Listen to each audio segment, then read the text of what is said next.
So, Ryan, What's going on? did you watch Fantastic Four? I have not yet. I'm actually gonna go see it later. Okay, so the next episode should hopefully be a Fantastic Four review from you, Yeah, I hope so. Cross our where we fingers. can deep dive into it. But last time we did a 616, there was a heap of stuff from Kevin Feige. Some stuff that we missed because there was just, I think we missed anyway. I can't quite. We might have brought it up, but it's going to get brought up again because Okay. it's relevant. He's always yapping. Yeah, he always is. He's been yapping some more. It's wild. And we're going to go over, like, the order of things is going to be, we're going to look at the box office and get that out of the way. Then we're going to do all of the juicy Spider-Man stuff, because there's a lot for me to, like, just info dump on you and get your opinion on. Then we're going to talk about Eyes of Wakanda. And then we're going to talk about the other TV shows that we've been watching towards the end, so that people can, like, tune out if they don't give a shit. Yeah, valid. So, we've been looking at the box office. We kind of, like, predicted and stuff. And I like looking at box office because it's interesting. It doesn't always matter, but... So, just for reference, Superman came out on the 11th of July, and Fantastic Four came out on the 24th of July. Okay. So there's like a 2-week difference between the two. Okay. That's not too much time, but... No, it's enough to maybe one of them impact the other, though. Yeah. That's Which true. I think they're now maybe realising that going head-to-head as aggressively as they have has not really paid off for either company. People are broke right now. That is also true. People are broke. I say that like I haven't spent about 40 quid going to see the Fantastic Four twice. That's a lot of money. It is. I got like And you're food trying to- and drink both times. You're trying to really support them, you know? It's like, damn. I am. I'm like, please don't fail. Take all of my money, please. We are gonna single-handedly bring this up on the box office. I'll defend Pedro against the hordes and the slander. Oh my god, it's been terrible. I've been seeing some of the, like, people just talking about him on the press run, and it's been like, what the hell, dude? Do you want to get into that? And do you want to give your opinion on that? Or do you I think it's best not to? I think that it's very common that actors, especially actors who are playing love interests in the media that they're trying to sell, that they are touchy-feely with each other. I think that's very common. And I don't it's pretend. They're doing a pretend thing for you to enjoy. Like, because they play a married couple in a movie.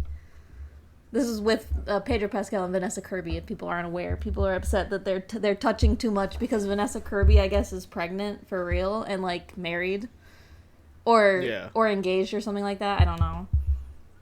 Well, there's been quite a big narrative attached to it because I guess Pedro has spoken out about his social anxiety. Yeah. Which he's also not the only MCU actor to have mentioned that before. There was the whole, was it Chris Evans and Scarlett Johansson?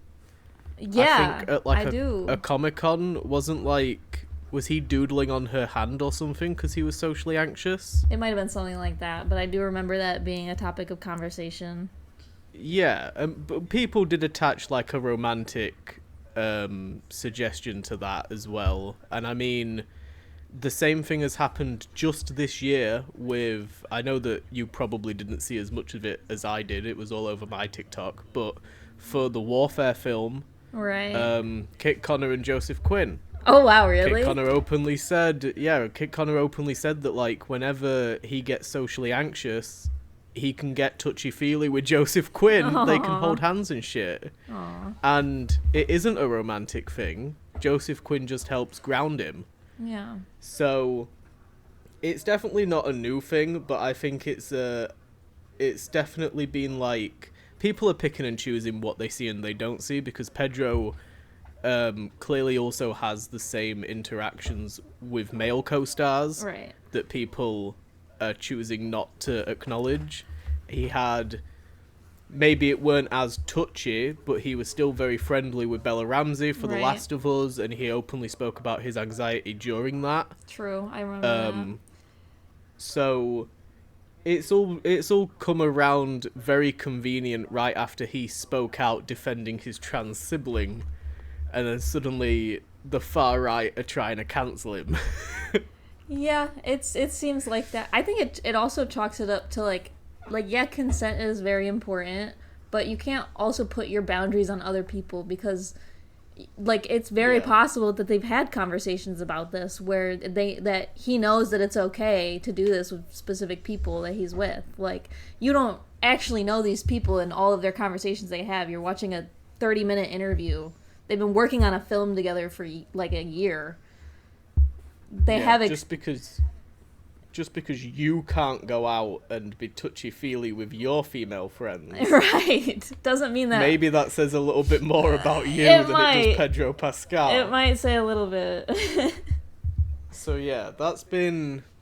I think that... I don't know if it would have necessarily have impacted the film, but it's definitely been like a thing in the media as of late. Like social media, a lot of people have been making jokes about it. It's turned into a bit of a meme. True. I think it's one of those things that like it'll just pass and people will just get bored of bringing it up. Oh, definitely. Yeah.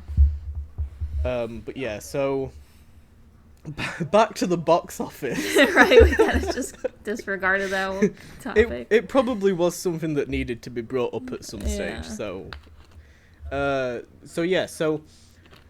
do you want the numbers? I do. Where they're at? I do. I want to know if I was right. I don't even remember what I said. We predicted that Superman probably wouldn't hit $1 billion, but would make more than Fantastic Four.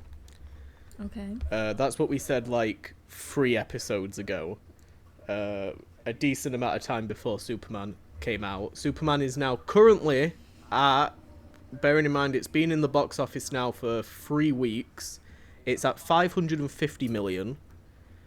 There's been a bit of debate about what its budget was. A lot of people have said that it was like fucking close to Endgame at like 300 million, which is crazy. Yeah, that seems like a lot. If it was, it did not come across that way. Some people have said like 225, which I think is probably a bit more because they went hard on the advertising for this. So the rule of thumb is generally you've got to double the budget. Yeah. Because you have to, like, the budget for the film doesn't account marketing, so you kind of double it and add a bit extra on. So in theory, they would need like about 500 to 550 to break even. So they're there. Well, that's good. This film's probably going to make some money for Warner Brothers and for old Jameson Gunnigan. Yeah. Who likes to pay himself a lot of money. He does like to pay himself a lot of money. You know what? If he paid himself less, then they'd have more profits and the film would have looked a bit better. So for comparison, The Batman, which came out back in 2022, 3 years ago now, bloody hell. We've known each other a long time. Yeah, it just keeps getting longer. It does. So The Batman finished at 770 Ooh. In comparison. So a decent... I don't think Superman's finishing close to that, to be honest. Yeah. I think maybe 650 at best if it stays in for like a long-ass time. Otherwise, I think it's going to finish on 600, which is fine. That's not like a flop of a film. Yeah. A lot of decent MCU films sort of average around 600 to maybe 700. Usually, like... Ant-Man 2 in the hype of Infinity War somehow managed to get up to like 600 million. Just like your Guardians and things like that often finish around like 700 million. You know, it's a decent number. Mm-hmm. I think anything over like 450-ish is pretty decent. Yeah. So, Fantastic Four has been in the box office now for, I think, 2 weeks. It came out on July 24th. Yeah, 2 weeks. Just under 2 weeks. It's currently on... I struggled to find a fucking number for this, but the closest I think I could get was 370, which sounds about right. Thunderbolts finished on... The closest I could find for it was 400, and Captain America 4 finished on 415. Oh, wow. Thunderbolts didn't make a lot at all. No. Thunderbolts barely made a profit, if it did. Damn. Like, there's a good chance that it didn't. So, in comparison, Fantastic Four's probably gonna finish, like, if it does real bad, maybe at like 450, but I could see it maybe getting to 500 and possibly clearing 500. Yeah, It's still got like another 2 or 3 weeks to make some money. That's pretty nice for the first 2 weeks, yeah, to like already be almost at 400. There's like quite a lot of commentary at the moment going on about its drop. So most films drop by like 60%. Most superhero films especially drop by 60%. They'll earn like, I don't know, for example, fucking 500 on like the first weekend, and then the next weekend they'll only get like 200. Right. Something like that. It's never consistent, but this one did have a particularly high drop, even though it opened pretty good. I think it opened higher than Superman.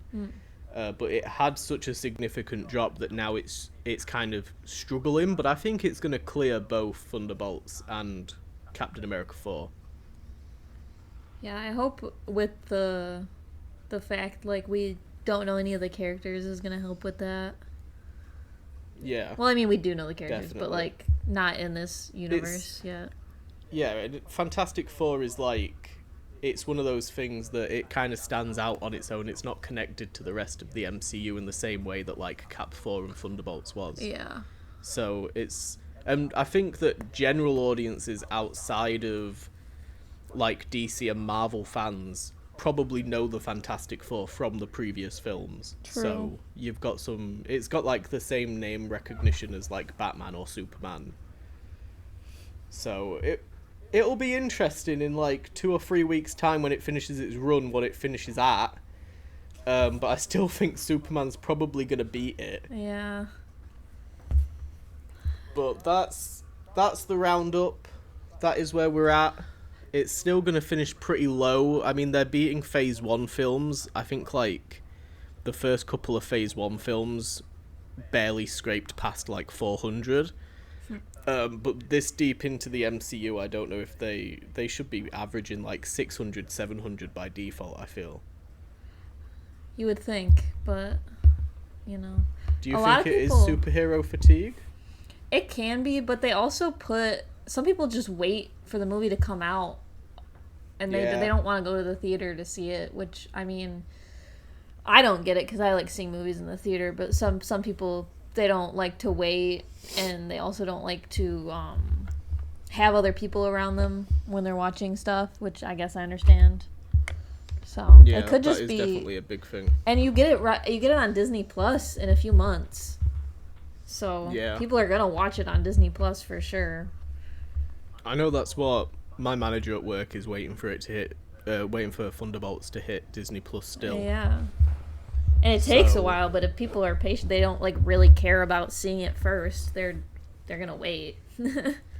I think we have to kind of get used to the MCU outside of, you know, you've got like your Deadpool 3, which had a lot of nostalgia shit in it and had a lot of Easter eggs and references to other films, and then you've got your No Way Home nostalgia stuff. Multiverse of Madness had your Easter eggs and your Charles Xavier. I think outside of those kind of films, this is just the norm now for the MCU until we get to the new era and like we see how X-Men eventually does. I'd agree with that. Like, we have to just accept, I think they need to make these films a little bit fucking cheaper so that it's a bit more impressive.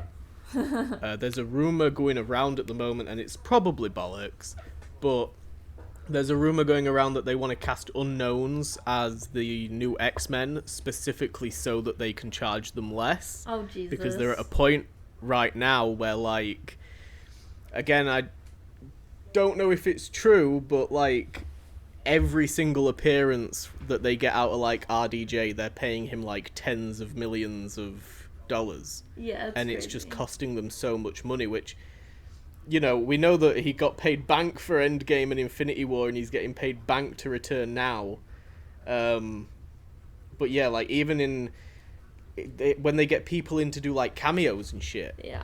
like, they don't want to get these people to come in and do these cameos because it's just too fucking expensive. And there was, like, that commentary about it with Chris Evans popping up in Deadpool, where Deadpool was like, thank God they killed him because it was costing us a fortune. That's funny. Like, it's a legit thing. No, I definitely... as much as I'm like, yeah, get what you're worth, I guess, because, like, you only have so much time in your life, and it's your face, but at the same time, there's so many people that are involved with the movie-making process that can be making more money that we don't pay anything to, because their face isn't shown on screen. It's like, what makes you so important, buddy? Yeah. I think, like, I think they need to start making these films the James Gunn way, unfortunately. It pains me to say. But, like, we know that when he makes the Clayface film, it's going to be pretty low budget in comparison to, like, Superman. And as a result, if it does pretty good, he's making bank off of that. Yeah. So, and I think they probably could have cut some corners with, like, Thunderbolts, for example. We know that there's an entire character with what they did with her. She didn't even need to be in it. So, that's where we stand with it. Like I said, we'll see in a couple of weeks where they eventually land. I mean, they're both... Superman's probably going to be in the cinema for the next, like, 2 or 3 weeks, I reckon, and then it'll kind of fizzle out. Sweet. So, we'll see where it ends, but... We got a shit ton of Spider-Man stuff to talk about. Are you excited? Yeah. I'm very excited. Have you seen the pictures? Yes. Have you seen all the pictures? I don't know about all the pictures. How many pictures are there? I don't know. I've been seeing, like, set videos. What about the Punisher stuff? I've seen a couple Punisher things, but not, like, a bunch. I only saw one of him, like... There was, like, someone was recording them doing a scene, and he's walking down, like, New York City, and it's going crazy, and someone in the comments was like, I thought this was just a regular day in New York until I saw the Punisher. I'm going to send you the pictures that I'm going to specifically reference real quick on Instagram. Okay. Because we got some good comic outfits going on. Oh, yeah. So, to start things off, we got some official confirmations. Obviously, we already knew that Punisher was confirmed for the film. We got that confirmed a while back. Heck but yeah. we got 100% confirmation that Mark Ruffalo is going to be there as the Hulk. Which is nuts. Doing something. Because why? I thought this was a street-level Spider-Man movie, bro. And we're putting the Hulk in it? That's one of the arguments people are bringing up. But I think Hulk can count as street-level. That's such a fucking lie. If it's self-contained within the city, I think it counts as street-level. Is it going to be like Professor Hulk? That was my next question. Do you think it's going to be Savage Hulk or Smart Hulk? Ugh, I hope it's not Smart Hulk. I really didn't like Smart Hulk. It was making me uncomfortable. I think that it will start as Smart Hulk and go into Savage Hulk because of a theory that I have. I don't know. I want to see actual Bruce Banner again. I think if anybody can piss off Smart Hulk enough to go back to Savage Hulk, it's Frank Castle. Yeah. I wonder... I could 100% see it being Frank. I think it probably should be Smart Hulk at first, you're right, because I don't think that Spider-Man and Hulk have had any interactions, but isn't Spider-Man, like, really into biochemistry? Well, they're apparently, I don't really know too much about it because I don't read a lot of Spider-Man comics, but apparently they're pretty good friends in the comics. Yeah, that's cool. So, it does make sense that they, like, at least Bruce Banner and Peter Parker would have an interaction, maybe. But I don't really know, like, I don't know, I guess they've crossed over quite a bit in, like, the 90s comics and stuff, but I don't really understand story-wise how you go from the Homecoming trilogy into this and you're like, okay, well, we're going to use Hulk. I mean, there are times when, because even though the Hulk is so strong, Spider-Man is very, very fast. He's like one of the fastest like fighters in Marvel Comics. So there's that aspect where they kind of match each other, where the Hulk can't grab him, but also Spider-Man can't really fight him because he can't stop him at all. So he has to find a way to stop him without like strength, which could be cool. That could be a cool thing to have to deal with. Where he's got Punisher on his side who just wants to shoot at him, and he's gonna be like, yo, wait, hold on, you're just making this worse. I have a theory when it comes to some of the villains that I'll throw at you in a bit, but it's also, I don't know if it's like 100% confirmed or if it's just something people are assuming, but people have said that Punisher is going to get some sort of quotation marks upgrade, and because these three are going to essentially be fighting at least some point in the film, which is crazy enough on its own, because why are we putting Frank Castle in a fight with the Hulk? But in the comics, War Machine Punisher is a thing. Also they had you didn't watch Luke Cage, did you? I did watch it, you but did? I only watched it when it released. I don't really remember much of it. Didn't they had that guy who had the bullet that could pierce his like unbreakable skin, which I hated. I was like, how are we immediately gonna have a person who's unbreakable and now we have a way to break his skin? Yeah. Like, we could wait it like a one season for that maybe, but anyway, he could get some like Diamondback. Yeah, he could get some kind of bullet like that. But I don't know. That wouldn't kill the Hulk. It would just piss him off. It'd be like giving him a splinter. I think it's more likely that if this is true, that we're gonna get a War Machine Punisher. Huh. And I don't know how he's gonna fucking acquire an Iron Man suit, but there's a lot of them floating around at the moment. So I don't think it's out of the realm of possibilities that he can get his own and spray paint the skull on it. Take it for a ride and have a battle with the Hulk for a bit. That's crazy. Before it gets, like, torn apart. Maybe. What do you think about the new Spider-Man suit? I think it looks really good. Is it your favourite? I really like the Iron Spider suit, so no. Ooh, a controversial one. I would have preferred if they went red and gold for the Iron Spider suit, because I think that it looks really cool in the comics. Like the Civil War design. Like, what do you mean? Oh, yeah. Like the comic Civil War design. Yeah, like that. Because I like that Iron Spider, but the Iron Spider they did in, like, was it Infinity War and Endgame was really fucking awesome. Yeah. But it's not like I want them to bring it back. I understand why he can't have it anymore. I don't want him to have it. I really like the legs on it. That's like my favorite part, is that he's got these extra limbs. It's super fucking cool, and all the poses he does with it are so awesome. But this suit is like so classic, and I like how it's airbrushed. Like it's got like shading on it. Oh yeah. And people have been talking about the webbing. Colourful it is. Yeah, it's very colorful. What are you fiddling with? I'm not fiddling with anything. Oh, it sounded like you were messing with something. Oh, it might be, Yeah, what's that? I have a little charm on my phone. So I was waving my phone around because I was looking at the picture. Oh. I was like, what the fuck is going on? No, I like how colourful it is. I think it's, like, and it looks like the suit from the end of No Way Home. It looks homemade. Yeah. It looks fabric, and like he made it himself, and it wasn't gifted to him by a billionaire. Yeah. So I'm excited, and I like the visible web shooters.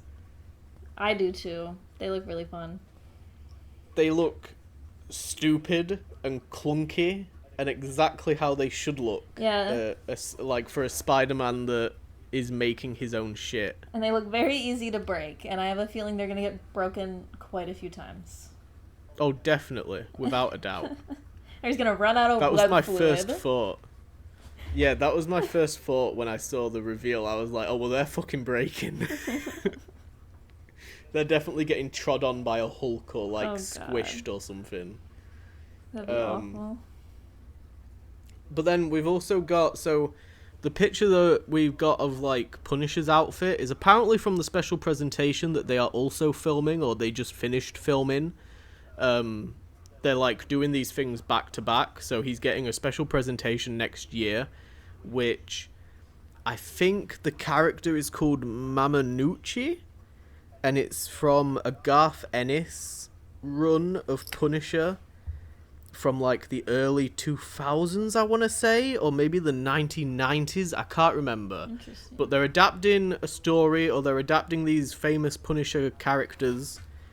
A lot of clips that you've probably seen of Punisher have been from this special presentation that they're doing, and we got like a very clear picture of like how he will end like the show, I guess, like the outfit with the fucking, like, the gelled hair, the beard.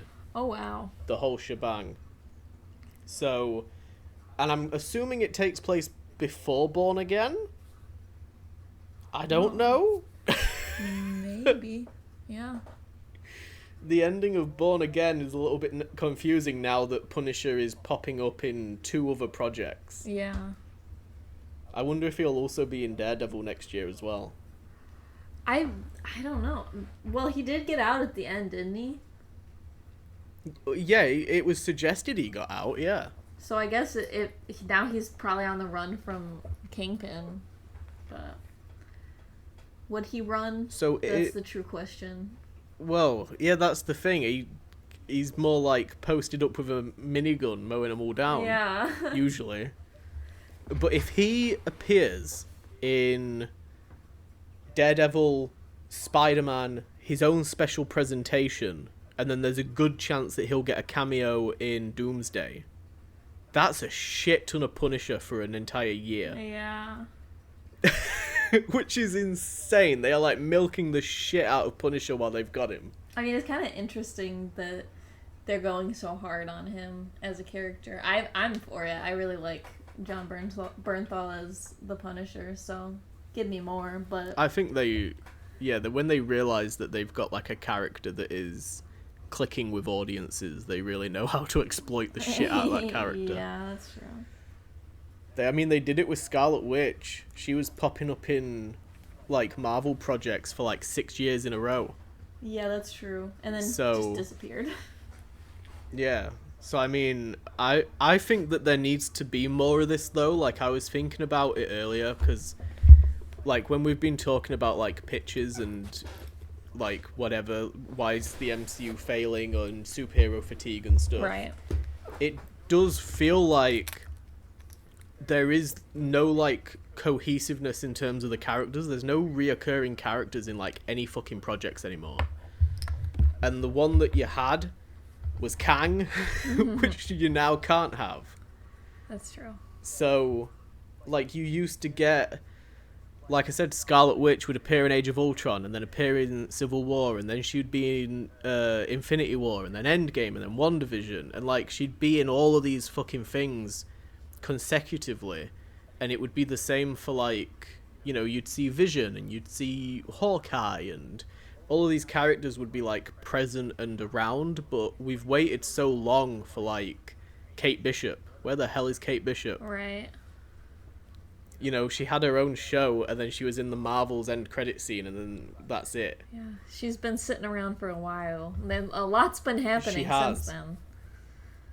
That's the thing. I mean, and I hate to shit on it because it was such a good film, but a film like Thunderbolts, I feel like kind of takes the space of what could have been something to utilize with like her character that debuted at the same time as Yelena, and as Red Guardian, and as US Agent. Right. Like, why was Kate Bishop not somehow involved in a project with them? Yeah. If they all kind of link together in a vague way through Yelena. I think that if anything, that is kind of... They did... I just feel like that's what's missing. With, like, Daredevil Born Again, they kind of teased you with cameos of secondary characters instead of actually putting in the heroes themselves, which I felt like it would have been so much cooler to have Daredevil run into Kamala Khan, like, visiting her dad in the fucking... and having to help her stop these robbers, which is, like, crazy. That would be crazy in a Daredevil movie, but... or a Daredevil TV show, but I don't know. It would have been Oh, way cooler I'm to have sure him that there would have interact been with another hero. there would have been a huge part of the fan base as well that would have fucking hated it. Oh, I'm sure. But you need. I said it about Ironheart when we discussed Ironheart. It would have done fucking leaps and bounds better if War Machine was in there somewhere. But like also Kate Bishop, yeah, War Machine, Kate Bishop instead of Swordsman. Like who is Swordsman? I mean, I know you said that he was actually pretty important, but like seriously. Yeah, he's substantially important in the comics, but not in the MCU at all. He's just a guy that likes swords. I would much rather have Kate Bishop in that, like trying to fight Kingpin with their like that would have been so cool. Or fucking set up the tease at the end of like the heroes in, or like I guess they weren't the heroes in cages, they were political prisoners in cages and people that he didn't like, basically. Yeah. But why not have one of the cages be Kate Bishop? Why not have it be a returning, you know, somebody like, you can't really have fucking Jessica Jones or somebody because they're superpowered. What happened got, to like, Echo? Strength, but you know what I mean. We just leave Echo Exactly. in the dust. Echo had Daredevil in the show. It would have made so much sense. Yeah. That character is going to be totally frustrating. like disregarded. I can feel it already.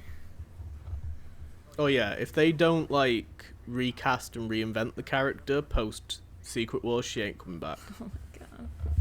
Because it was just one of those that didn't connect with viewers at all. People weren't interested. Yeah. I still haven't watched it, which I will eventually. But it's taken me a while.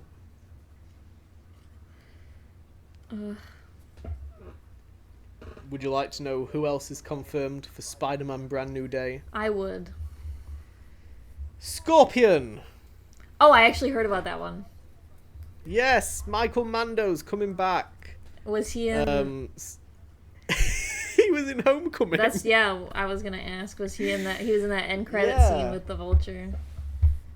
Yeah, so they've finally... I mean, people were fucking begging them to bring him back, because Michael Mando, I know that, like, we didn't finish Orphan Black, but he's in that and he's amazing in it. Wow. He's also in Far Cry 3, which he's very, very famous for, because he did, like, the mocap and the likeness and did, like, a little live-action film for it and stuff. But he's also in Better Call Saul. He's a really amazing actor, and he always gets fan cast as, like, Carnage or, like, these brutal, dark characters, because he plays those characters so well. Right. And he was cast as Scorpion way back when, and I don't know, the only issue that I've got here is him and Vulture were seemingly going to set up the Sinister Six, but now Vulture's in the Morbius universe. He is? Yeah, he got teleported to the Morbius universe during the No Way Home spell. When did that happen? In Morbius. In Morbius? I didn't watch that movie. Neither have I, but I know it happened. God. It happened at the end. That's insane. Morbius, like... not Morbius. God. Vulture, like, teleported in the same way that Venom teleported in. Oh. With unexplained reasoning as to why. And just was now existing in that world. Apparently they cut a lot of shit out and stuff and plans changed and whatever, but for some reason they left Michael Keaton in that film. He's in that fucking film and he's as Vulture. I don't know if we can... I might see if we can find the clip for it. That's insane. Because I kind of want to see it now. But yeah, he's canonically in... I mean, we could fucking... Do you reckon we'll see Morbius? No. In the future of Spider-Man? No. Are we going to get Kraven and Rhino? If anything... And Chameleon? If anything, Venom and Vulture... I mean, I guess if they use Vulture as, like, a bridge to, like, create the Sinister Six from the Sony universe and bring him into the Tom Holland movies, that'd be so weird. Because he's already got Scorpion, like, in the original, on the original Earth. It's another one of those things where they're just so obsessed with the Sinister Six. Yeah. I'm obsessed with the Sinister Six. I would be if, like, every fucking iteration of them trying to build it up in a cinematic universe actually worked. Exactly, Yeah. like, fucking hell. Amazing Spider-Man 2 started it and flopped. Yeah. Like, for me, there's just no like, I enjoyed it in the Spider-Man game. It was cool in that. But I don't know. It's just, I was a little bit bummed out as well when I was playing the Spider-Man game, because when they revealed that they were doing the Sinister Six, I was like, God, they're fucking doing them here as well. They always, it's like the main... they should do like a clone saga with Tom Holland Spider-Man. Oh God, don't start that. God, they'll never fucking stop. Oh Jesus Christ. I want to see Spider-Woman. And I'm surprised Gwen actually Stacy that they've not... I mean, Jessica No, Drew. Jessica Drew. Yeah. So, I googled that actually because I was intrigued. So, I can't remember if we mentioned it in the last one, but Feige said that they can't use Miles. Right. Right? Yeah. Which could be bollocks. He might be lying. But, for all intents and purposes, they can't use Miles Morales. Yeah. So I was like, oh, I wonder if they can use Spider-Woman, because I feel like she's much more associated with the Avengers. True. And apparently they can use Jessica Drew. But she is not allowed to be called Spider-Woman or put on the Spider-Woman suit. So we can have the stupidest character ever created? We can have Jessica Drew as a secret agent, covert ops, doing something non-spider related. No. Just don't give it. Just don't That's give what it to we me. can have. Just don't give it to me. That's probably why they've not given it to you. they Because never they don't will. want it either. So, there you go. Oh my god. But yeah, Scorpion's coming back. He's probably going to have a comic book accurate outfit, which is going to be wild. But I'm here for it because I feel like we're moving now into an era where like comic books are finally embracing their comic book roots. Yeah. Like the Spider-Man outfit is insanely comic accurate, and so is that Punisher one. So I want the Hulk in like purple trousers. Very green. I really want, like, I'm glad to see our costume design move towards a more campy kind of aspect, because it's been so tough to just see all these realistic, like, super edgy versions of all these super suits that are supposed to be so dumb. Like, Sentry broke down a lot of walls. Yeah. I want to see superheroes in their costumes. That's what they are. They're costumes.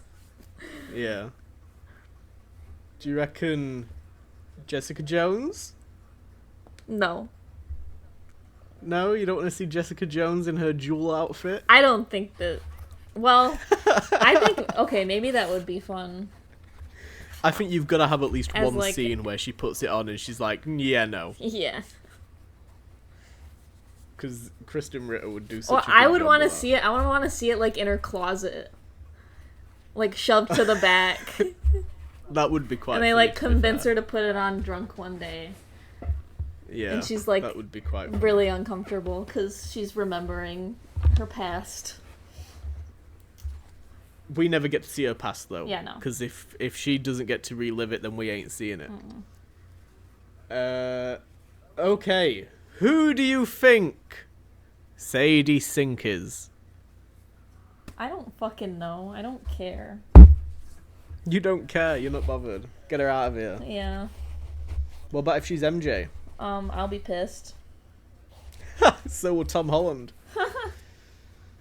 God, there's no way it's MJ. It can't be. There's no way.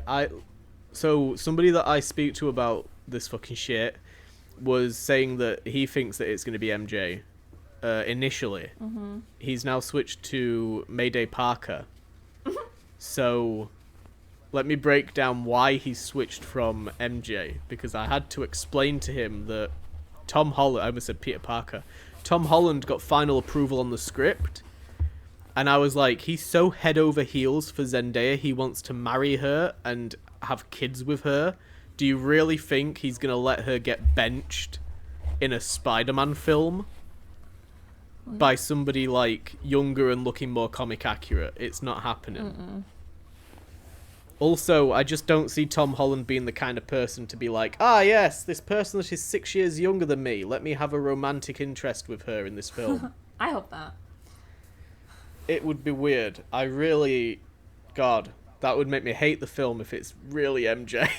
It would be just kind of like, I don't know, because then we have no build up. Because if they were gonna do comic accurate MJ, they should have done it at the start, because she's supposed to be his neighbor. Exactly. Like, you can't just bring a random redheaded girl and be like, okay, here's MJ. Like, that's not the character.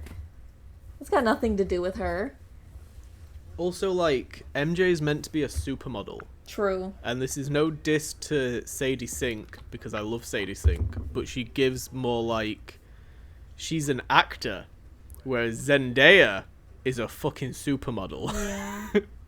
You see Zendaya going to the Met Gala. You don't see Sadie Sink going to the Met Gala. So I feel like it works naturally for Zendaya to stay in that role. But there's a lot of people assuming she's going to be Mayday Parker, which is the daughter of Spider-Man. Yeah. And obviously, like, a lot of people are expecting it to be Tobey's daughter from the Raimi films. That might be cool. It could be, but if they can't really use spider characters outside of these Spider-Man films or big Avengers films, then what's the point in introducing more of them? Because Spider-Man can exist outside of Avengers films. He usually does exist outside of Avengers stuff. And when he does, they're usually films made by Sony. Yeah, that aren't sucks. very good. But I mean, I'm not saying I'm against it, but I really don't see the point if, like, I don't know, she's also not a very well-known character. She's not, like, an iconic Spider-Man character. definitely not. The other thing that people are kind of throwing around is there's a character called Teresa Parker. Who is this? Spider-Man's sister. Huh. A hidden sibling storyline. Let's not do that, actually. No. So No. they've not confirmed, but it's been leaked that she's going to be an amalgamation of two characters. Okay. And I think she's going to be a combination of Mayday and Teresa. I don't know how. I don't know if they're going to go with the sister or the daughter, but I think that there's going to end up being a family link in some form. It's gonna be funny. Doing that to Sadie Sink is wild. Everyone is like, oh, what could Sadie Sink possibly be playing? Who could Sadie Sink possibly be playing? And it's just gonna be some random civilian. It very well could be. Just some no-name. Apparently, she's going to be like a big final act reveal. Oh, jeez. I'd kind of fuck hard if she's like a female Harry Osborn. That'd be And they've just like gender swapped her. Or like there were some people throwing around like Firestar or something from like Spider-Man and his friends or some shit. Do you know who Firestar is? No, I don't. Basically female Human Torch. Mm. Which I would put money on her being that if I had to. Interesting. Just to play it safe. And I'd probably prefer it. Because I don't know. Everything that they do with Spider-Man just pisses me off. Yeah, it's hard to get them to do it right. I usually get, like, shit on for saying that Homecoming is my favourite Spider-Man film. And the same with, like, Far From Home. I really like those two films because I feel like they're the safest ones. And they do the least in terms of, like, setting up a larger universe. That's so unfair. Aside from, like, the ending of Far From Home, I guess. That's so unfair. Because, the Amazing Spider-Man trilogy, the Amazing Spider-Man series didn't get all the movies it was supposed to. No, but there is that infamous fucking corridor of, like, you know, when he's walking through the corridor of the Sinister Six, Yeah. and it's like, that's the exact same as like the Snyder, here, let me show you these files for the Justice League with their Yeah. little logos already pre-made. Like, Jesus Christ, give us some more setup, man. Yeah. I want a full Spider-Man saga, and the 6th film in the saga is the Sinister Six one. If I had, And all of the villains return. I would have completely gotten rid of Harry Osborn in that movie. I feel like he was very unimportant to this overall storyline, besides killing Gwen Stacy. But they could have had Electro do that. That'd have been fine. I can't really remember much about it, I'll be honest. I don't really remember. It was I lame. remember Felicia Hardy being in that film. She was? She was. When the fuck was that? Oh, who's she played by? She plays like an Oscorp accountant or something. Oh, who's she played by? She's played by like somebody with a recognizable face. I've got to Google it. I have no idea. Felicia actress. Here we go. Felicity Jones. Yeah, I don't know that. You know Felicity Jones? You'll know her face if you see her. What is she fucking in? Let me have a look. God, she's old now. Oh, I'm looking at her. She's I'm looking cracking at on her a bit right now. I do recognize her a little bit. Yeah, I actually have not seen a single thing that she's in. Oh, I actually have seen Rogue One, which is funny because I don't watch the Star Wars movie. Oh! No, I've seen Rogue One. Okay, that's where I've seen her from. Oh, heck yeah. I just couldn't see it on the fucking list of films that she's in. Okay. And she's in Zootopia, which obviously we didn't see her face. Rogue One isn't even on the fucking list of, like, movies that are popping up for me on this thing. Wild. That's crazy. I would have preferred them to, if they were gonna do like one film without Zendaya in it, like to give like I guess real stakes to what happened in No Way Home. I would have preferred them to do like a Felicia Hardy, like Black Cat kind of movie. Oh, I completely agree. Who knows? Maybe But I'm they'll also- dye Sadie Sink's hair. That'd be terrible. No. I'm also like a firm believer that the MCU's version of MJ should become Black Cat. Oh. Yeah. I don't know what it would be like for Zendaya to be Black Cat, but I just think that would be interesting and it would annoy people. So do it. Yeah. I don't know how they would put that together, but maybe. She would look damn good in that suit. She would. So, we've got Scorpion, we've got Sadie Sink. It's vaguely, depending on how you view the Hulk, it's considered street level. They are filming at the moment in Glasgow, and they're doing like a big, I guess it's like a chase scene or something to do with like vehicles and streets. They've closed off like 60 streets apparently. Oh wow. It's a lot of shit going on.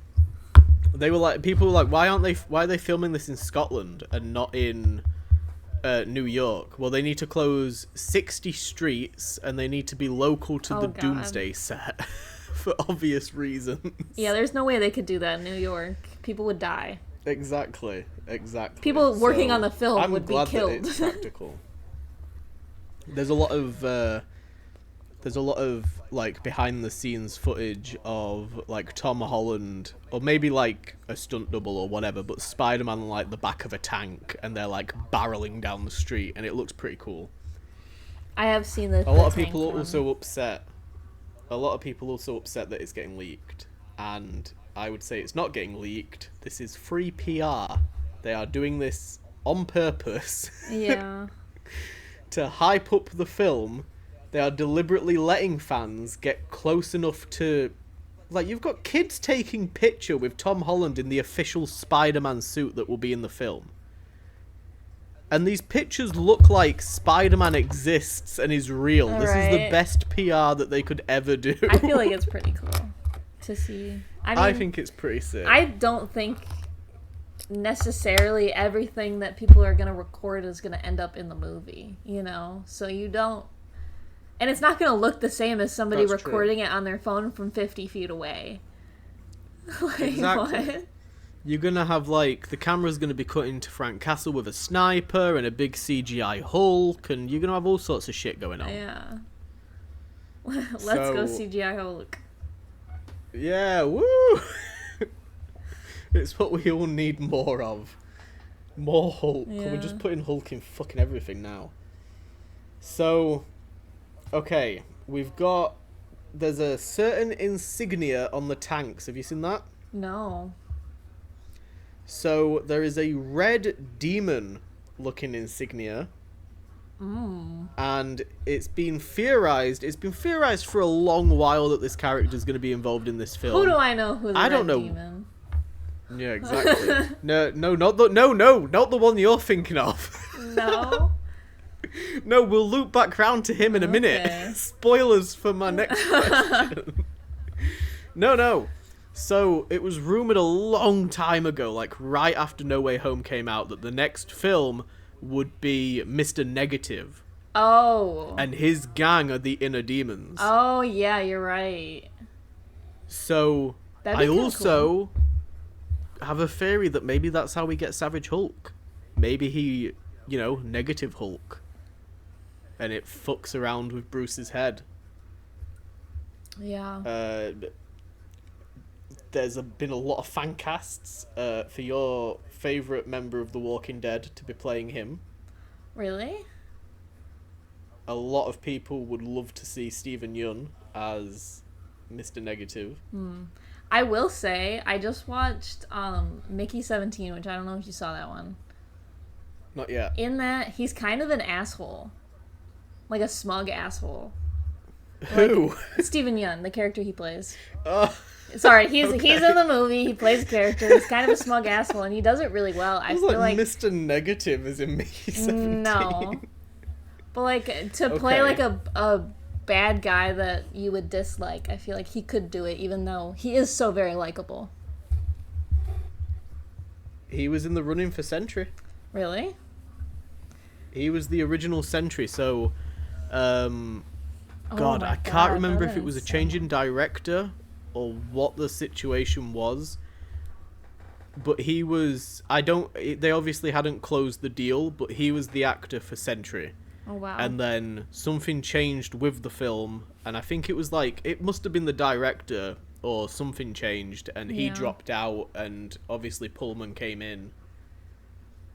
So they've been trying to get him in there, in the MCU for a while. Now's the time. With Mr. Negative. And then you mentioned it, but Mephisto. Right. What's going on with Mephisto? So in the comics, very, very famous comic book storyline back in the 2010s called One More Day, where Peter Parker made a deal with Mephisto to save May Parker's life. In exchange, he loses his relationship with MJ. It was a storyline that people fucking hated. People still hate it to this day. It's one of my main arguments for a lot of Spider-Man big comic book storylines being shit. But the point is that Mephisto was involved, and this is called Brand New Day. Right. One More Day, So, is it possible that Mr. Negative makes a deal with Mephisto? Is it possible that Peter Parker, to get his MJ back, makes a deal with Mephisto? Ooh, that could be crazy. I think it would be a good play on that storyline if it's Peter Parker makes a deal with Mephisto to get MJ back. Yeah. Considering he lost her in the comics. It could even, maybe not even get just her back, but to be able to get his old life back before all that stuff happened. That would be a good reason for him to want to make that deal, because that's the only possibility he has of being able to do that, because otherwise the multiverse fucking breaks. I think it would be wild if, they kind of go on to... Do you know, that scene in Far From Home where Mysterio's fucking with his brain? and like doing the whole CGI sequence with like dead Iron Man and stuff. I think it would be really cool if you had like a similar sequence with Mephisto, and you've got like Happy there, and they get Marisa Tomei back to play Aunt May.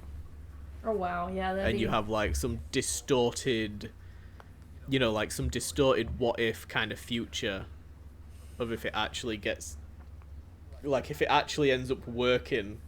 And he's like, holy shit, no, I don't want that. Because it's off. It's like Uncanny Valley kind of thing.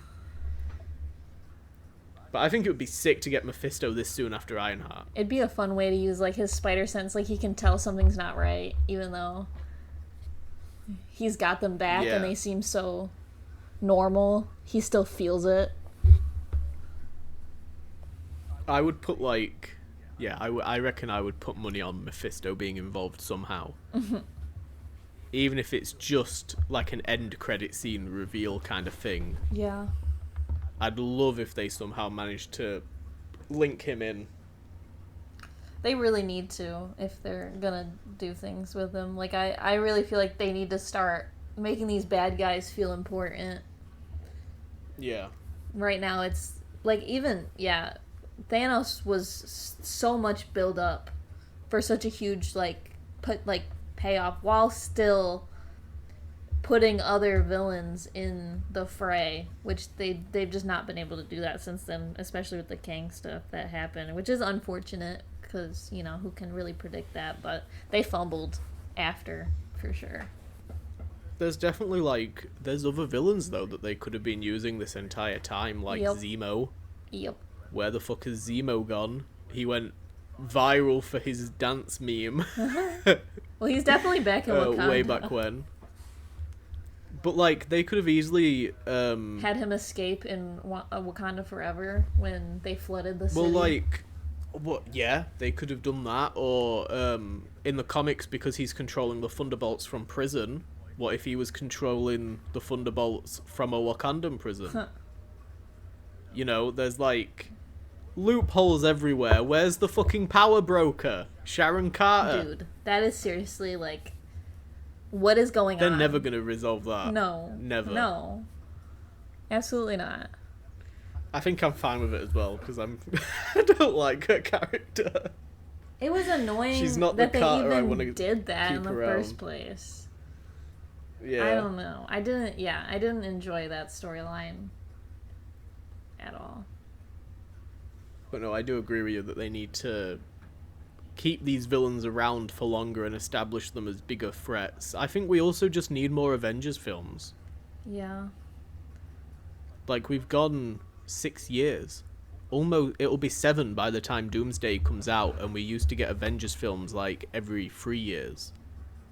So, I don't really understand why we haven't got one yet. Yeah. And it's taken smashing the RDJ and the Doom button at the same time to assemble the Avengers. It's pretty wild. But we'll have plenty more to chat about when you watch Fantastic Four. Yeah, I'm hoping I get to go. I'm trying to get a ride right now, but I'll buy you an Uber. I might have to Uber. I'll buy you an Uber. So, while we're on the topic of MCU, Eyes of Wakanda. Now, I did a review for Eyes of Wakanda, so I've spoken about it quite a bit. And I'll tell you what I kind of rated it towards the end. I think unless you saw my Instagram story, then you might already know. I don't think I looked at it. Okay. So, what did you rate of it? I thought it was definitely a solid 8 out of 10. I felt like it did a good job of showing you, I don't know, I thought the history of it was cool, and we've always seen heard about Wakanda technology, but to actually see how it was being used in other cultures was kind of cool. Yeah. And then also the build up, I will say I wished that there were more episodes. I always want more episodes. And I wish that we had seen... 4 is crazy. I wish that we had seen more of the history, I guess. I feel like there's so many more instances where they could have been there, or and the war dogs are really cool. I feel like there's a lot more you can do with their psychology and why they do what they're doing, because it really is like it's hard to watch. Like that's the second episode with the with Achilles. Yeah, that one was so heart-wrenching, and he still was like, it was his mission, so he had to fulfill it no matter what. And that's one of the things about Wakanda that is so interesting. It's why I really like T'Challa as a character, is because he's part of the catalyst for Wakanda coming into the rest of the world. He makes that bridge. But before then, they're very hostile to any outsiders, and they don't really.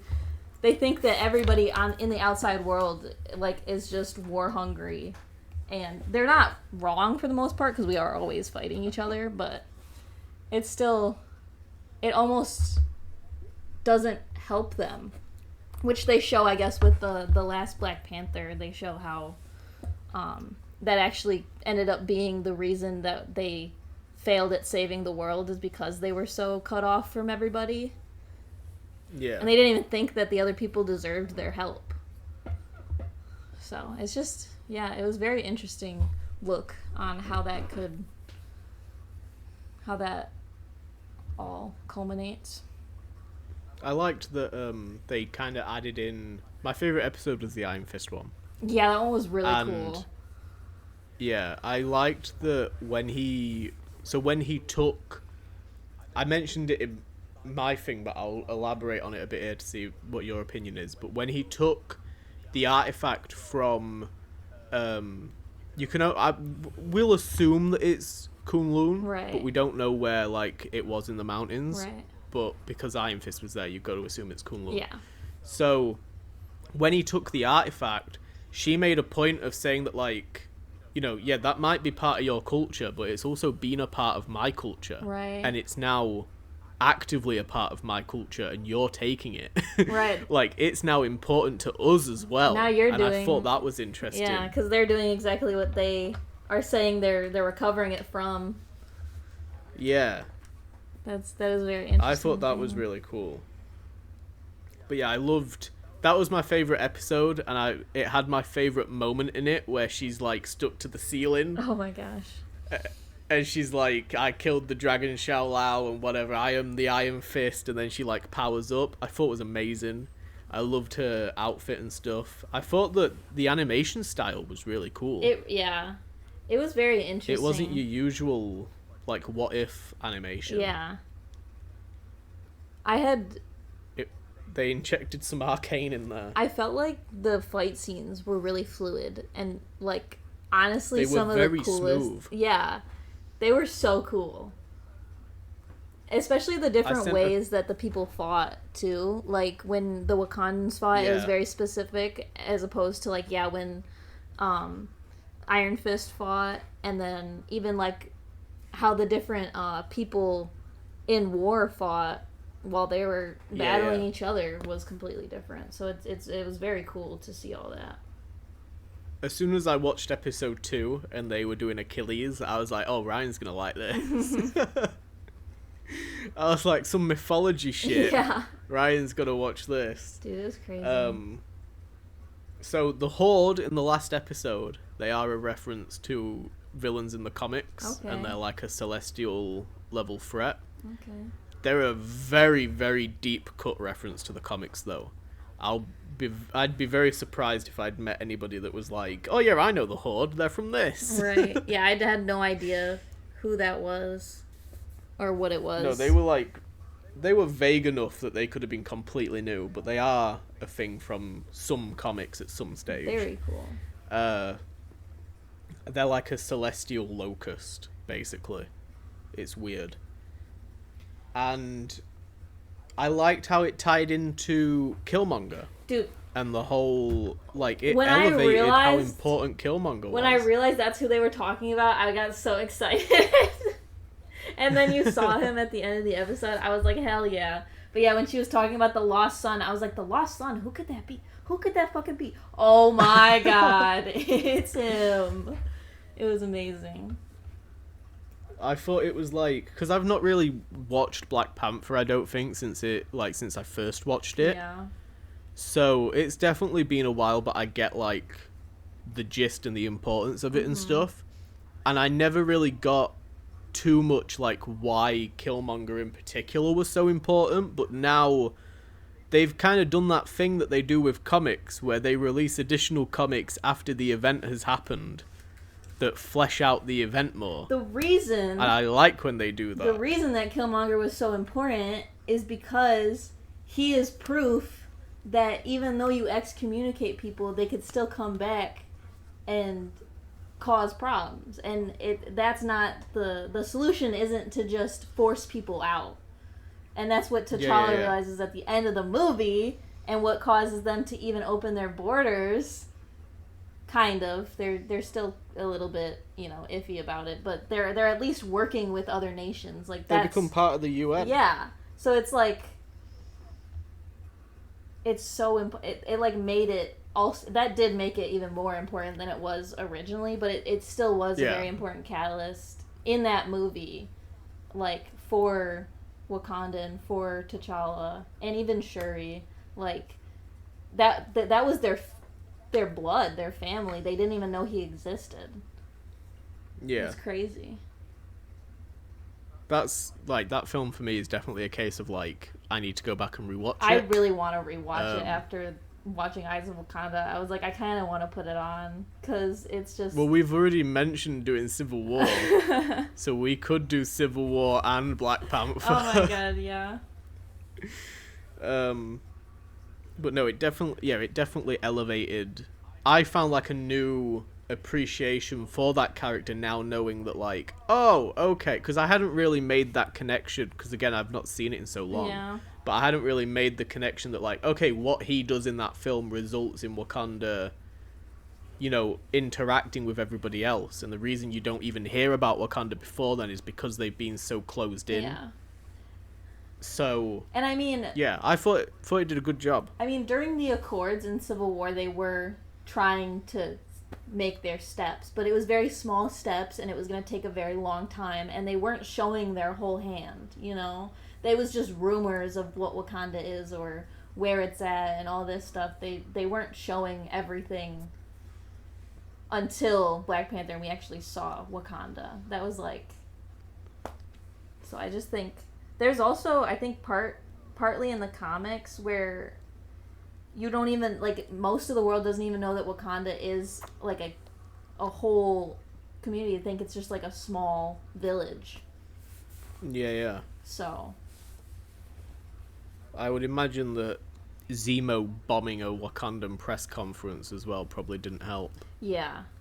No, that did not help at all. That made it quite a lot worse. So yeah, I gave Eyes of Wakanda a 7, so not far off of yours. Mm-hmm. I put it on par with Ironheart. Yeah. I don't think it was, like, bad in any way, but I did make a point of, like, this was a prime example for me of, like, something that could have been in a comic book, and I was like, if this was in comic book form... Oh, yeah. And they did... like more of it, that was another thing that like I think that they should do MCU tie-in comics. Like everything is based off of the comics. Yeah. So why not have, they've already done it with the TVA now.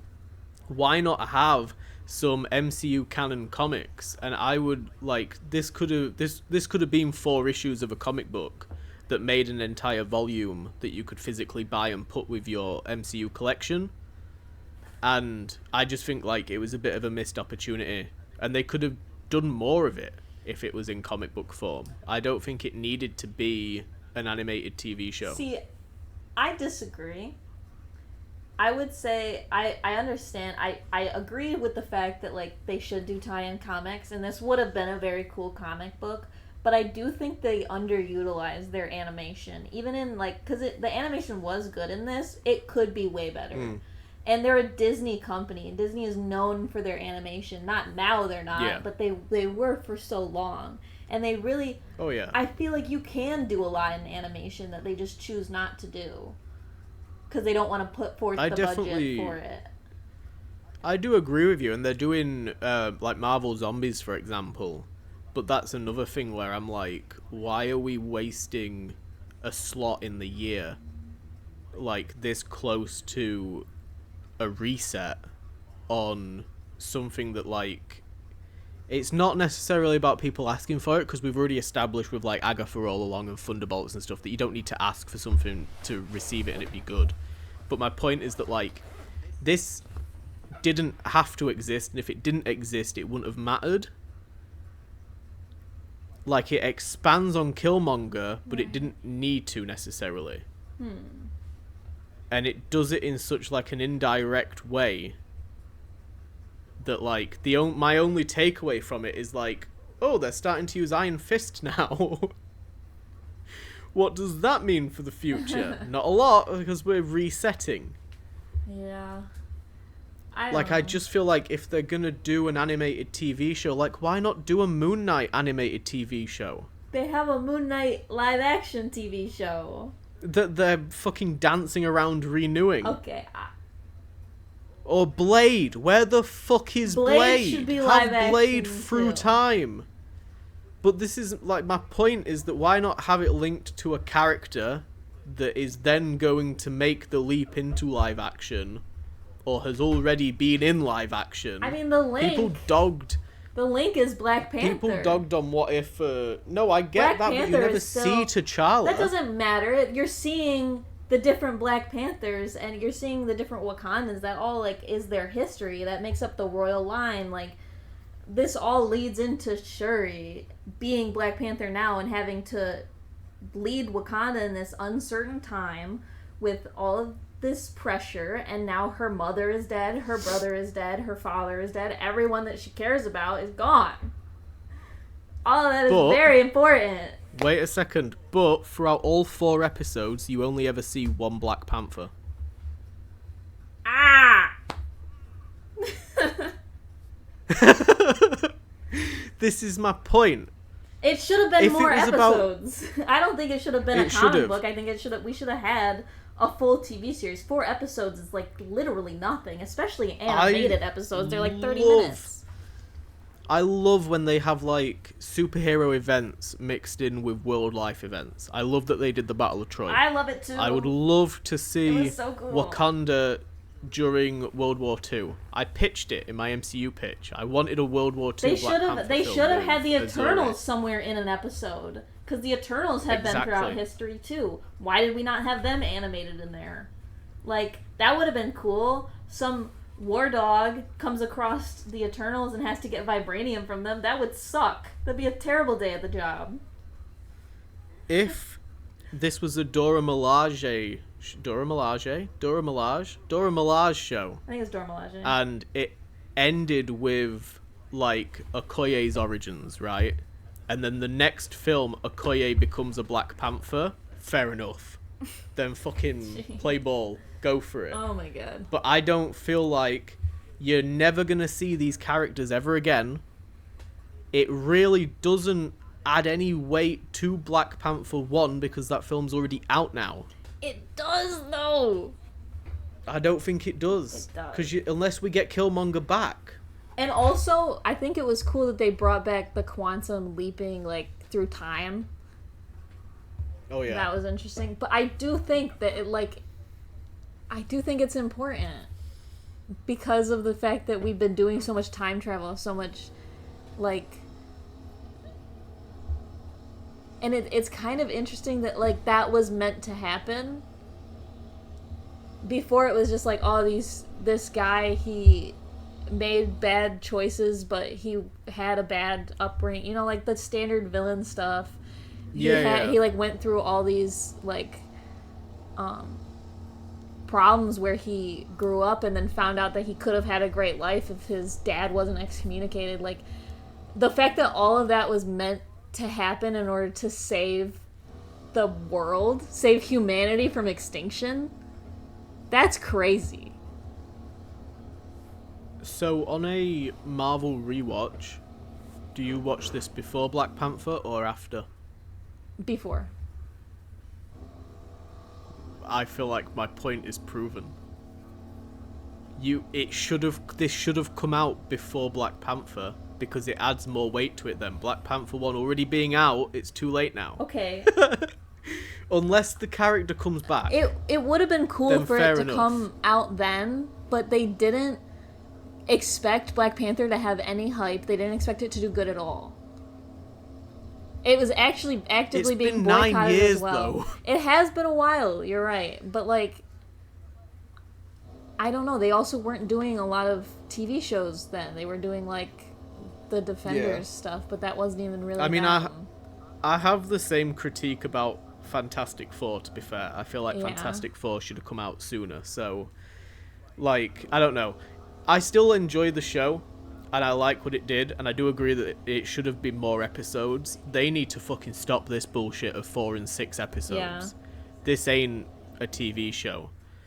Like, I would have sacrificed a child to get a full 16-episode season of Agatha All Along. Holy shit. Sacrificed a child. Like, give me Joe Locke and fucking Catherine Hahn putting their charm on. Give me that. Give me fucking, I feel like, let's fight Sorcerer of the Week. I feel like if they did do that and they overlapped it a little bit more with how they released everything, it might be easier to, like, put out more stuff, have these feel so much more connected, because it takes so long for them to come out, and then it's only 6 episodes of something, or 4 episodes, because 4 is crazy. Even 6 episodes 4 is fucking crazy. like would have been better. What is 4 episodes? It's nothing. Anyway, I'm gonna stop yelling about it. That's the reason though I suggested comic books specifically for this, is because usually like 4 or 5 issues makes a TP. Honestly, I get that point, because it was very short. It would have been much cooler to read it. Yeah. And they could have done this with, like, other characters as well if they did it in comic book form. True. They could have done it with, like, 4 issues of, like, Iron Fist through time. Like, these mantles that get passed down. The Asgardians through time. Fucking... Exactly. Atlantis through time. What has Atlantis been up to? Go. We have no idea what's going on with them. Show me fucking whatever his name is, Huerta in fucking Wakanda Forever. Show me his name or in World War II. Show me what they were doing. I don't care if I have to read it. I don't care if it's in animation. If they did more of these, that would be pretty sick. But I don't want all of them to be like 4 episodes. Yeah, exactly. I'm all for Marvel lore. I'm all for it. The thing that I do quite like about this is that it also kind of applies to the comics as well. Like, you could watch this disconnected from the MCU. So if it was in a comic book form, it could work as canon to Marvel Comics. Yeah.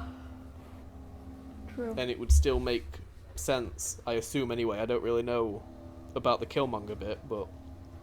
Well... Anyway... Well, maybe not God. exactly. I don't know, because I don't know what he does in there, but...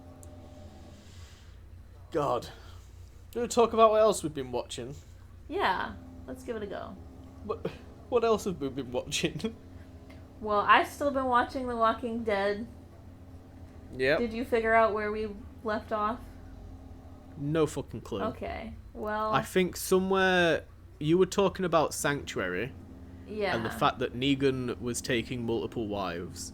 So, you were definitely in Season 8. We definitely did talk about Glenn's death. I was wrong. Yeah.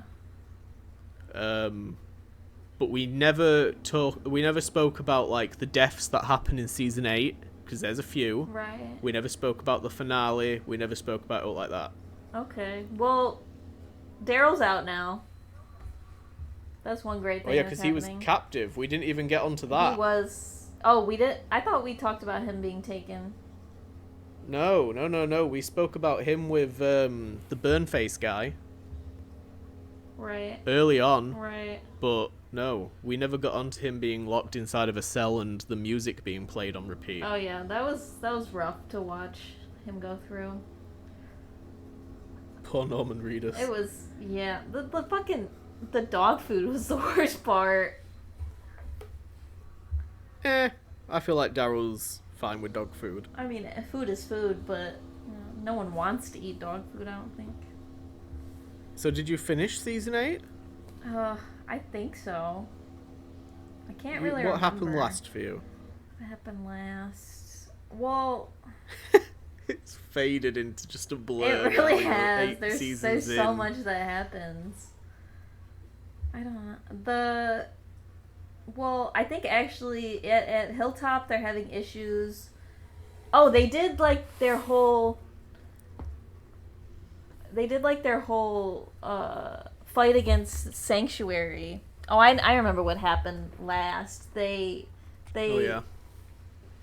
drove through because they had brought a bunch of walkers to Sanctuary to fight them because they wanted to take Negan down, and they really, really want to kill Negan, like really badly. Negan's days are numbered, and so then they have a bunch of walkers there, and they're trying to decide what to do. And wait. Was that you? Was that you manifesting in real time? Yeah, it was. You Negan's days are numbered. I know it's not, but I know that he's definitely dying. Got a whole spin-off sometime show. soon. Yeah, but the spin-off could be before. It could be. I'm holding out hope that I get to see his death. Anyway. Even though I've told you he's my favorite character. I know. We already know that we have very different taste. Yeah. So, they had the trash people helping them, and then they got betrayed by them because Negan made them a better offer. I forgot about them. And so now, after they've fought Sanctuary with the help of Hilltop and the Kingdom, which the Kingdom got a bunch of people got murked in front of what's his face? God, I forgot his name. Ezekiel, yeah. I knew it started with an E. I was gonna say Ethan, but I was like, that is not right. That's not right at all. It's King a Ethan. Normal ass name. But yeah, so he got a bunch of people killed. Not actually, but like he feels like he did. So he pulls out. He doesn't want to fight anymore. And yeah. So now they need numbers, right? Numbers and guns. Did we talk about the gun situation where Tara took them back to the place with the women? Well, no, Tara's I was about a snitch. to ask you, I was about to ask you, have you met Oceanside yet? Yeah, we did. Okay. We did. Because you had told me that they were going to go off on their own, and then we came back to it. Yeah, they leave for a season and a half. The guy, what's his name? Heath? He's gone. Heath? He's, like, dissipated. We don't know where he's at. Does he come back? Does he fall off the bridge or something? Yeah. No, Tara falls off the bridge, and he is, like... She, like, gets pushed over the edge. And then she gets washed up on shore. Rumor. I don't want to, like, go too much into it because it's a bit spoilery, but there's a rumor that his character could come back in a certain way in a spin-off show. Right. But for all intents and purposes, he is gone. Okay. So, yeah. They just completely never brought that back up again. He's never showing up. So... Also, to be fair, though, like, I haven't been watching it, but at the start of Season 7, when they're dealing with the quarry full of walkers, he just pops up and is just there. And it's like, wait, who is he? Right. And it turns out that, like, he's just retconned as being a member of Alexandria the entire time. Well, it was... They were, like, out on a run, and then they came back after they had taken over. He was part of that group. Also, he was away when Rick's group arrived. Yeah. And then they showed up and they're like, who are these motherfuckers? Why are they telling us what to do? Okay. I don't think I saw that flashback scene then. I might have just zoned out. I feel like you might have forgotten, because I feel like we talked about this before and you knew, but whatever. Maybe. Carry on. Yeah, so... Oceanside. Tara's a snitch. She was washed up on shore of this place with a bunch of women. Honestly, damn lesbians, am I right? Paradise. And, yeah, she betrays them all. Damn lesbians. Because they have guns. And they need to fight to be Sanctuary. fair, I I probably would also snitch on them in that scenario.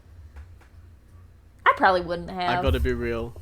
If I know that, like, my people are in trouble, and this is an entire community of people that could help, and have the tools to help, I'd be like, hell yeah. Yeah.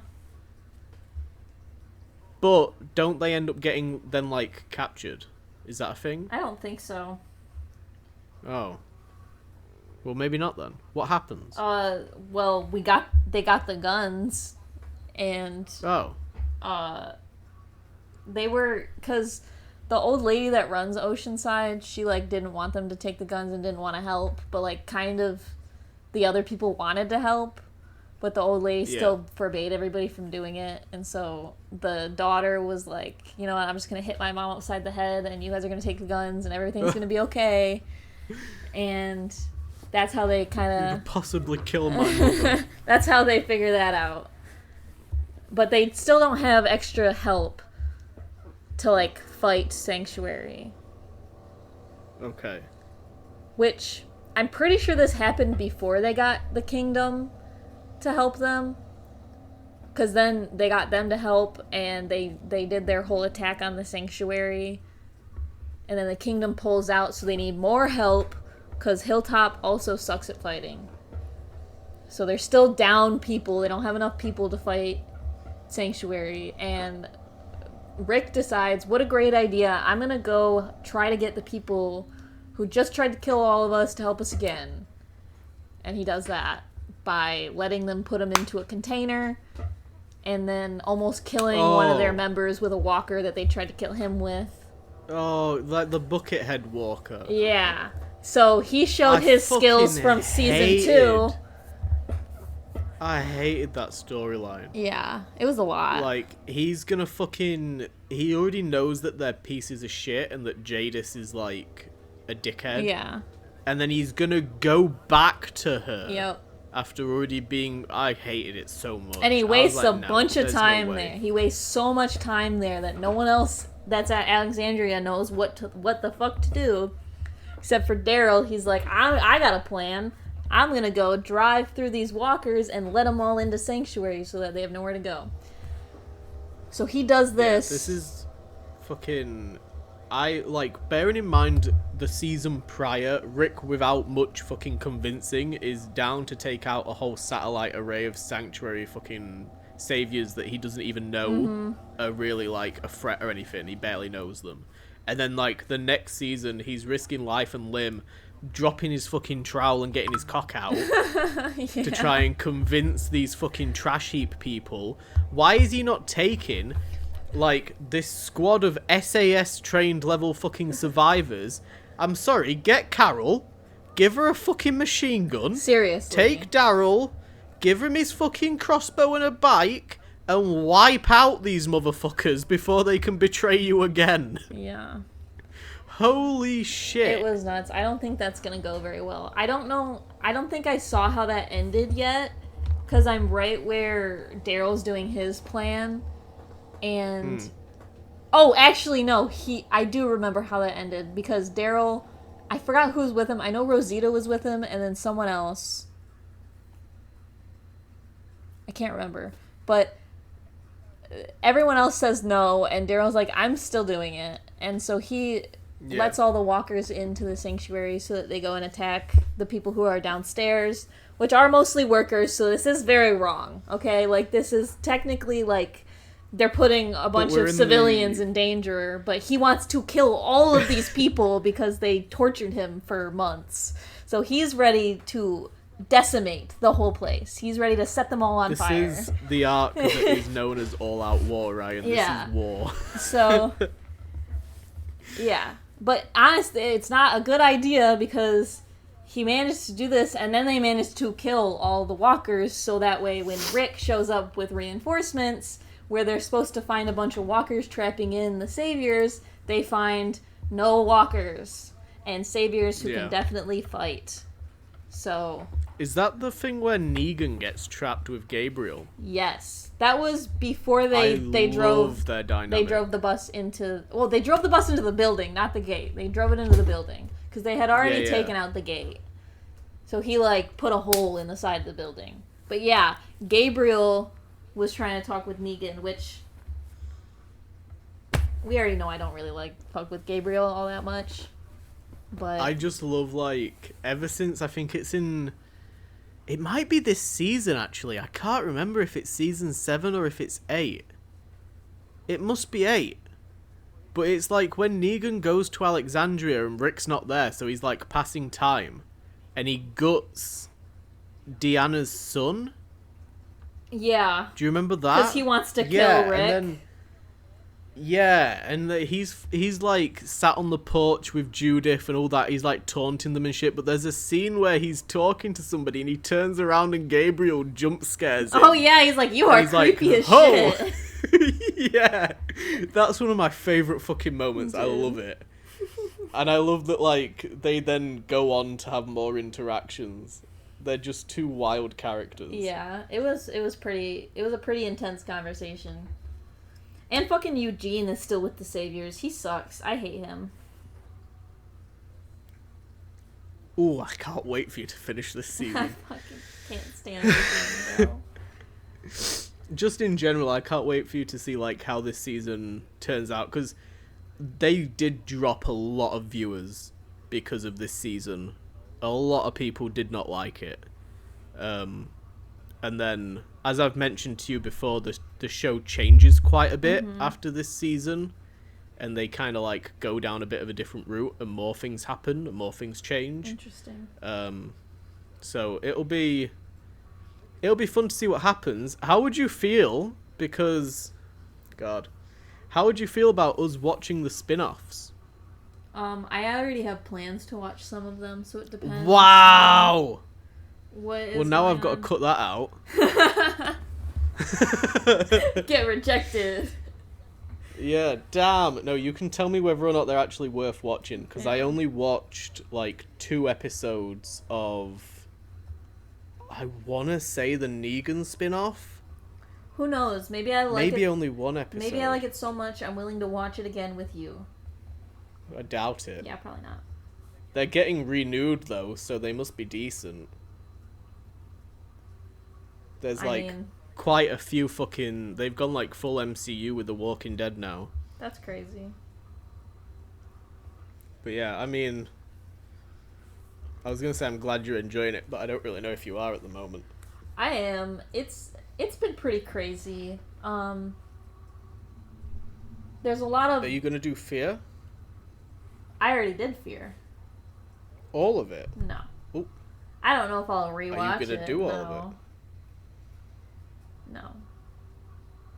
Because I've known people that are, like, mega fans of Fear the Walking Dead. Yeah. I thought it was And good, there's but definitely a couple of crossover characters. I don't know if I'd be able to go back to it. I have too much to watch. Speaking of, what a brilliant segue. What other show have we been watching? Hannibal, gay people murdering and eating people. So it took a while for me to finally convince another human being to watch this fucking show. This is the first time. Yeah, I've never watched it like with Oh anybody. wow. So you're popping my Hannibal co-watching virginity.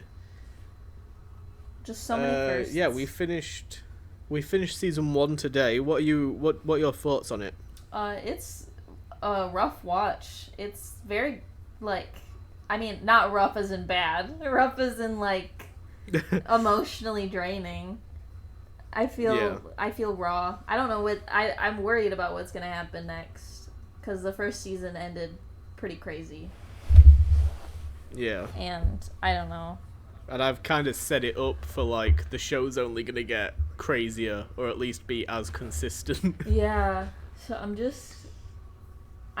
like, honestly, the craziest part has been, like, the special effects and the, like, sets and shit has been nuts.